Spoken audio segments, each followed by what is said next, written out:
The four main data types that are available for working with date and time in SQL are date, time, timestamp, and interval. These are part of the ANSI standard, and all four are available in Postgres. Briefly, the date type is just for working with dates, the time type is for working with times, the timestamp type is a combination of date and time, and additionally you can store time zone information in what is called timestamp with time zone, or in Postgres it's also quite commonly written as timestamp TZ. That's the shorter abbreviated version, and you almost always want to store time zone information as well. Finally, there's the interval type, which is used for storing durations or lengths between different timestamps. Working with dates and times in general is pretty tricky. Even experienced developers routinely trip over themselves when working with dates and times, particularly when time zone is in the mix. So don't feel too bad if this chapter feels a little bit more difficult than the others, or just takes a little bit longer to sink in. Let's now go through each of the different types and talk about them in a bit more detail. Starting with the date type, I mentioned that this is a type that's just used for storing dates, and when we're writing out a date literal, we almost always want to use the ISO standard format, which is year dash month dash day. So I'll write a select statement now to demonstrate that. Let's select the date 2018, the 1st of January, and I want to cast that as a date. If I don't cast that as a date, it would actually just be interpreted as a string literal. What's nice about all of the different date and time types is they have an understanding of what are valid and invalid dates. For example, if I tried to construct a date, which is the 13th month, which doesn't exist, and I tried to run that, I'd get an error. If I try to construct a date, which is let's say the 30th of February, I would also get an error. So the date type has awareness of what's a valid date. You can also perform arithmetic between dates. So let's say I use the 1st of January 2018, and I want to use date arithmetic to work out the difference in the number of days between this date and the 1st of January on 2017.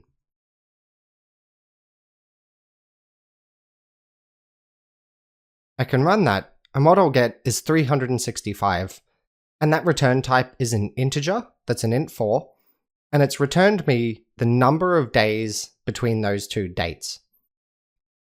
The next type is time, and time, if you want to write out in a standard format, follows the convention of hours, minutes, and seconds. So if you wanted to write out a time literal, you could do select, let's do 12:30, and we'll do 22 seconds, and we can cast that as the time type. Date and time aren't terribly common types, however. The most common type that you'll use is actually timestamp. And you'll most often use actually the variant of that, which is timestamp with time zone information.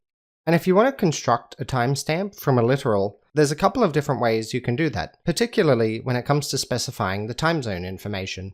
Let me show you a few different ways you can do it. So what I'll do is I'll select a timestamp, and I'll select for the 1st of January at 3 p.m. And I'll show you 3 different ways you can specify the same time zone. And I'll make sure to cast that as a timestamp with time zone. Another, I'll copy this line above, and I'll paste it down here, and what I'll do is instead is I'll specify the UTC offset, which is plus 10 hours. And then a third form, AEST, which is short for Australian Eastern Standard Time. Running that query, I get the same result in each case. It's the same representative timestamp, it's just used different ways of specifying the time zone. I'll enter in another timestamp here, but this time in a different time zone, because I want to show you something that could be a little bit surprising at first. What I'll do is I'll just have a single timestamp, and I'll change the time zone to instead be Eastern Standard Time in the US. If I run that, let's have a look at the output. The actual output timestamp, the result I got, was the 1st of January 2018, but 6 p.m. and not 3 a.m. as specified. So what happened here? What happened is that the output is actually shown relative to your local time zone, whatever time zone Postgres is currently set to. So if in Postgres, if I type the command show time zone, and I run that, that tells me that the time zone of the Postgres instance is currently set to Australia, Brisbane, which is GMT +10. So coming back up here, when I run this command, what it's telling me is that 3 AM in Eastern Standard Time is equivalent to 6 PM in my time zone, which is GMT +10. And if you do the math, that works out too. Eastern Standard Time is GMT -5, and Australian Eastern Standard Time, which is the time zone I'm on, is +10. So there's a 15-hour difference. So if you add 15 hours to 3 AM, you get 6 PM my time.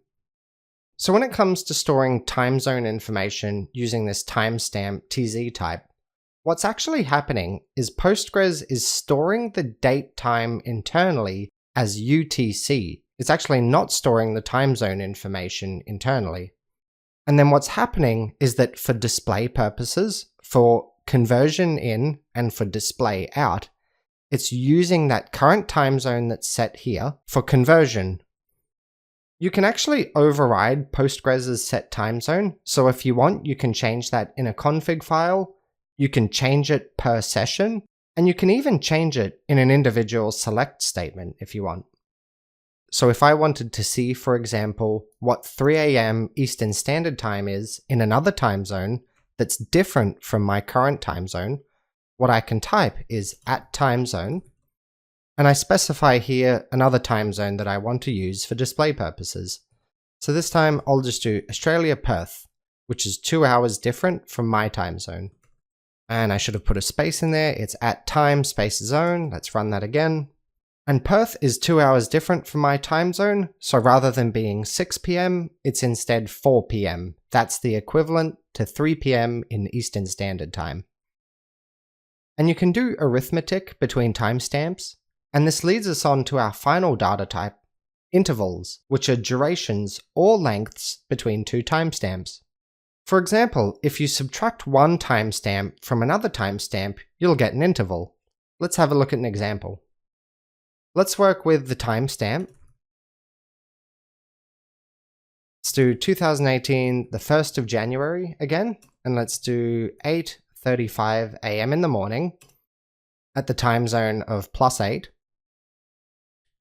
And from that, let's subtract the timestamp.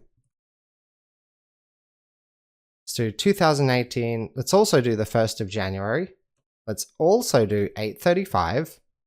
But let's do Eastern Standard Time. Running that, -13 hours. So this demonstrates something that's quite interesting as well, which is that when you do this arithmetic, these subtractions between timestamps, and you get an interval, it was internally able to deal with the time zone and come up with a correct time difference between these two timestamps. And of course, if you wanted to, you could change the dates as well. So if instead of January, we wanted February, actually, I'll change this one over here to February, and then run that, and I'll expand the output column there. So the difference between those two is then 30 days and 11 hours. Notice that our output type here, if you hover over this column, is called an interval. So that was the result of doing timestamp arithmetic, an interval. And you can add intervals as well to timestamps. So if I come up here, and instead of subtracting this timestamp, what if I add the interval? And what's nice about intervals is that you can specify them in a very natural, human language-like way. So if I want, I can say to this timestamp, add the interval, 13 years, 2 months, and 1 day.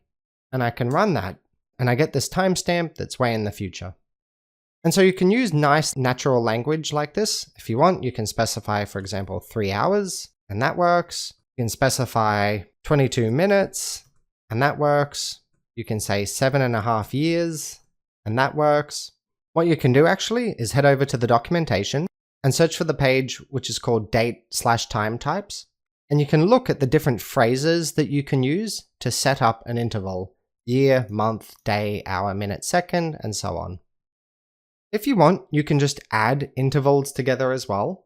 Let's write a query now, where what we want to do is we want to sum up for each customer in our sample database the total amount of time that they've had a film rented out. And we can get that information from the rental table. And so what we want to do is group by the customer ID and sum up all their different rental durations all together to figure out which customer has rented for the longest with us in aggregate. Let's construct that query. We can come back here and go select, and we're selecting from the rental table. We want to group by the customer ID. And so up here we'll select the customer ID, and what we'll also select then is the sum. So we're using the aggregate function sum, and we want to sum over all the return dates minus the rental dates. And we group by the customer. Let's run that. And we have our sum. Our sum here is of type interval, and for each customer it's summed up in total how long they've had rentals out with us. Let's look at some of those results.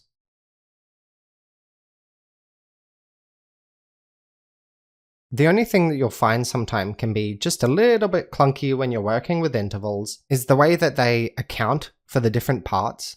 For customer 87, it tells us that they've rented for 130 days and 308 hours. And you might just wonder, why didn't it convert the hours to days here? Why did we get a clunky number like 308? Why didn't it convert those for every 24 hours into a day? It's just a presentation issue when you're working with intervals. You can use a function called justifyHours to ensure that for every 24-hour period in an interval, it will roll over into days. Let's demonstrate using that. So we'll use the same expression, but this time I'll just wrap that in justifyHours and run the same thing again. And now this is a little bit cleaner from a presentation perspective. So 130 days and 308 hours has been rolled over now to 142 days and 20 hours. Something that you'll find yourself doing quite often is needing to extract different parts from a date, time, or timestamp. And what I mean by that is let's again just set up a timestamp. And I'll do this 2018, the 1st of January. I'll do 8:35 AM at the time zone +8. Let's say that I've got these kinds of values in a particular table, and what I just want to extract or pull out is the year component, the 2018. I can use the datepart function for that. And with datepart, the first argument that you pass in is a description of the part that you actually want. So I can type in year, and I can now run this, and I'll get 2018. If I want, I could pass in month. I get 1, January. I can pass in day. Again, I get 1 for the first day of the month. I can pass in hour, minute, and so on. So you can extract different parts of times, dates, or timestamps. The documentation, once again, has a full list of the different parts that you can extract. So this time we want to look at for date and time functions. Let's pick that. And let's scroll down to extract or date part. And you can see all the different descriptions or fields that you could pass in if you want. So there's day, decade, day of year, epoch, hour, ISO year, microseconds, month, etc., etc.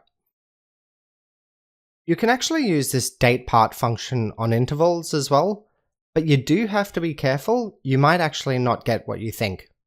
Let's set up a situation where we get an interval between two timestamps.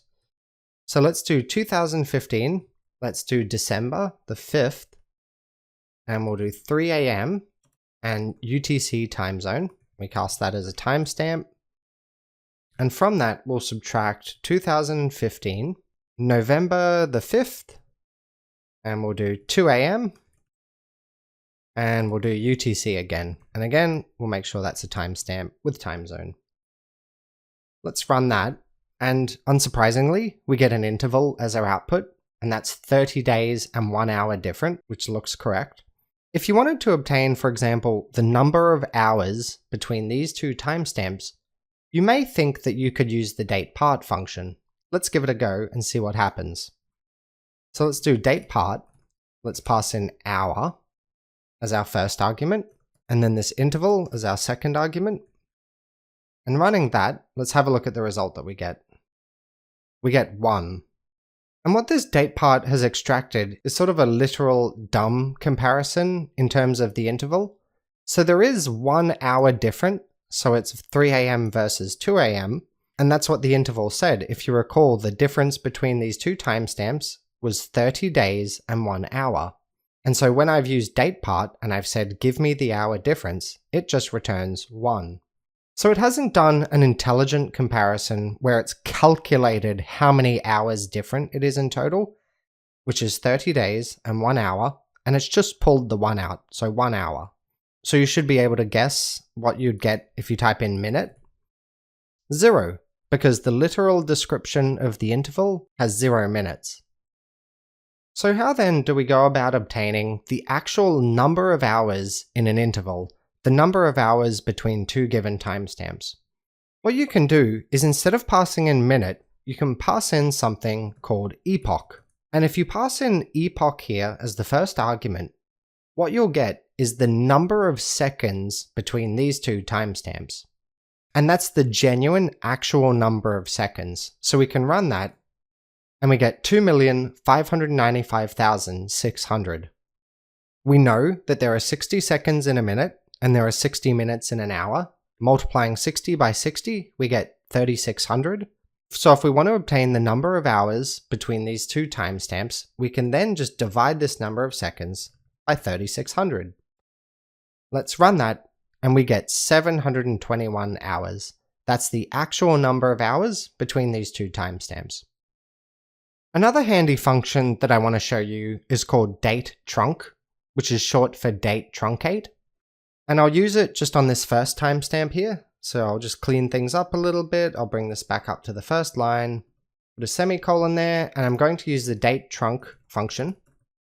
And what you can do with date trunc is essentially truncate a timestamp. So if I say for this timestamp date trunc year, then what it's returned me is that same timestamp, but it's only kept the year component of the timestamp that I've passed in, and everything else it's essentially kind of zeroed out in a sense. So we've reset back to the first day of the first month, the 1st of January, and the time is zeroed out.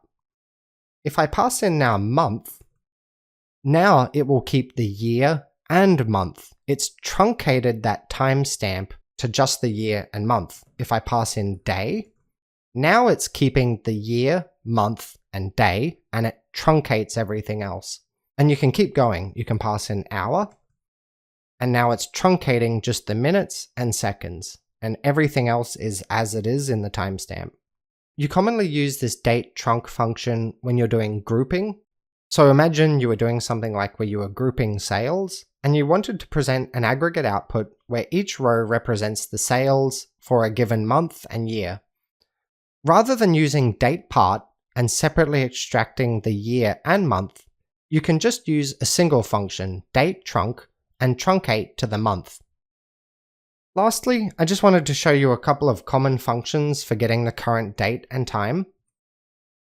So there's current date, current time, and current timestamp. Running that, what that gives you is the current date as a date type, the current time as a time type, and the current timestamp. And so that's the current date, time, and timestamp on your computer at the time that you run it. And you may want to use these functions in your various queries that you're writing. For example, you may want to calculate how many days have passed between the current day and when your last order was placed, that sort of thing. And so these are just some handy functions to have up your sleeve. I breezed through quite a lot of different concepts here fairly rapidly. Spend some time going through the exercises and actually just playing with dates and times on your own. In almost any application you build, dates, times, and timestamps feature heavily, so it's worthwhile being very comfortable working with them.